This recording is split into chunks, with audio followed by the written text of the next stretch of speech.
Trisha Paytas recently sat down with Zach Sang, where he talked about working with artists, celebrity stories, big viral internet moments, and so much more. But during the episode, they were randomly talking about celebrity lookalikes, and Trisha said that she looks like The Weeknd. She then asked Zach who people usually say he looks like, and he said Mrbeast. And this started a whole conversation. Trisha revealed that she's actually not the biggest fan of Mrbeast and explained her reasonings. Mrbeast.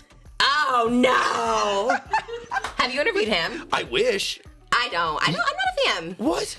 I really like him. Why? I think he's really cool, very creative, very inventive. But don't you think there's like a machine behind him, like a company? Like he's not doing all this stuff. No, I think at the end of the day, I think it's him. He has a really cool team over at night that get things done. He has a really cool partner in Reed. He has a really cool little creative crew around him. I heard it's like a cult. Someone I know, someone was just telling us this, that they interviewed to be on Oh, I know who it was.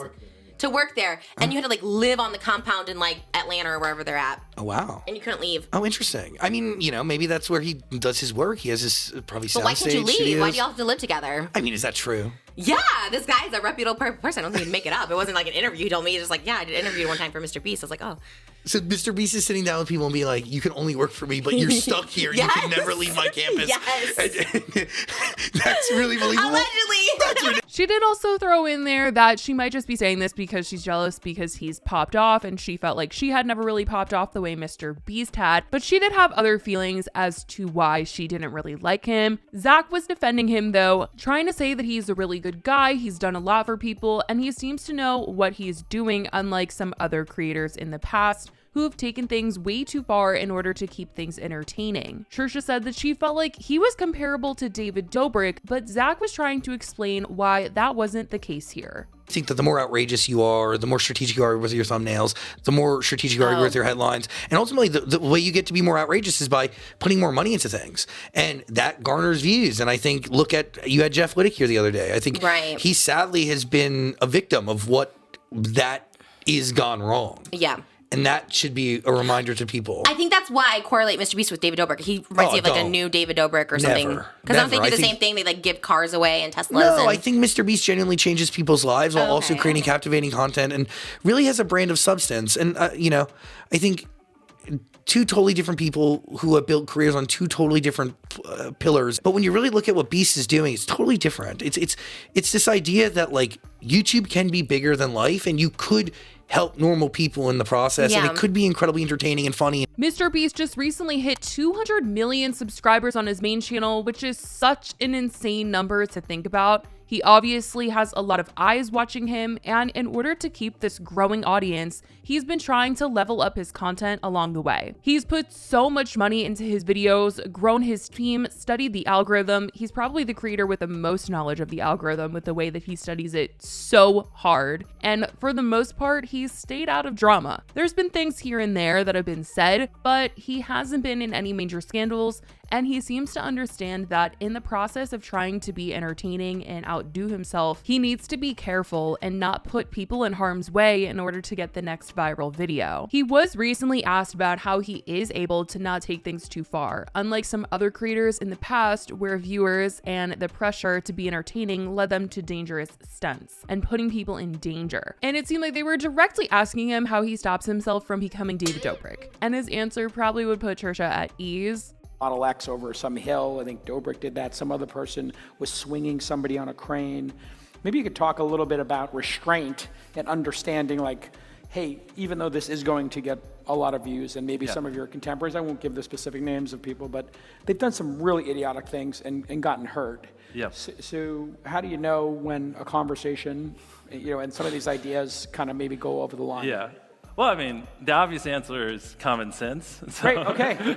Next question. But no. But the thing is, like, obviously, there's a lot of things people do that they know will get views because of outrage, and it's just easy to do. Yes. But, if you're trying to build a long-term brand, you don't want to just constantly piss people off just to get attention. Like, eventually it stops working. So the real answer is you just got to not go, what is the easiest way to get views? What do people actually want to watch that isn't just going to get views because they're angry, essentially. And Mrbeast has a lot on the line to where he would be losing so much if he took things too far.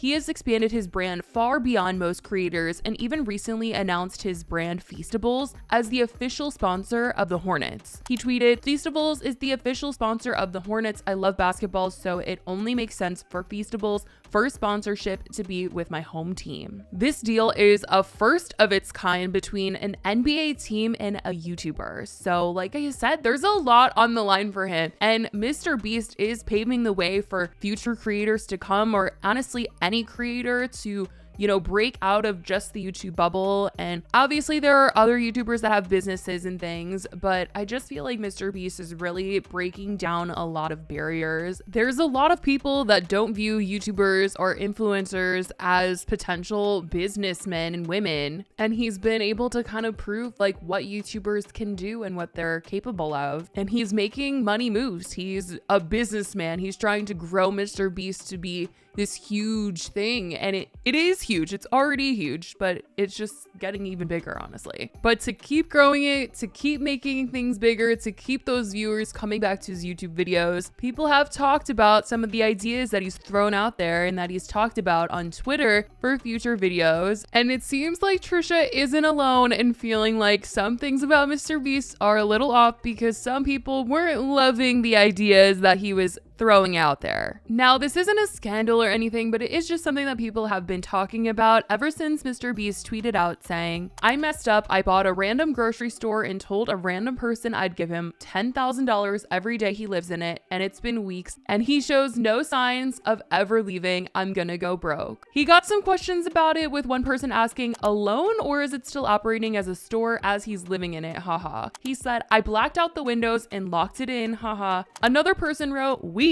equals 14 days, which means you owe him $175,000 right now." And he said, "It's been over a month so far." Some people replied, especially to the one saying he locked him in and blacked out the windows, saying that there was something twisted about him doing this, and wondered how he would even know if the guy was okay in there. I feel like he has to know better than to leave the guy in rough conditions in there, and he's obviously doing this for a video, so he's also got cameras everywhere monitoring the guy as he's collecting money on the daily. I would truly hope that with as many eyes that are on him, and having heard what he said in response to the question basically asking him how he stops himself from ending up like David Dobrik, that he would make sure people are safe at the end of the day when he's getting content for his videos. The other day, Trisha was actually talking about this particular tweet from Mrbeast on her podcast, and like some of the replies he got, felt like it was strange, the whole concept of it all, and that there's something off about people having to do things for money that aren't like a silly fun little game. Mrbeast blacked out all the windows and locked him in the store. right. He's kind of stuck in there. What? That's so weird. Yeah, so that's almost like weird humiliation or something, or torture. Yeah, so that's where it's like getting into like this weird territory. A lot of people were saying like it's this weird capitalism thing. It's almost like, it gives me like Saw vibes. Like I feel like we're going down that path. Yeah. It's also very like, I'm rich, like go do this weird like dehumanizing thing, like live in a grocery store with no windows or something. Mrbeast also got a pretty interesting reaction when he tweeted out saying, "Would you spend 100 days in this room with a random stranger for $500,000? Doors unlocked. If one of you leave before day 100, you both lose." And when Trisha heard about this, she also had some feelings about it. It's one thing to like, okay, whoever takes their hand off a car or something, whatever, like that's another thing to be like, let me put you in a cell. It's like, okay, let me put you in a house with someone or something, you know what I mean? But a cell, like what? Mentally torture you, basically. Yeah, and like white walls in general will make you go insane after a while. So yeah, that's very weird. Yeah.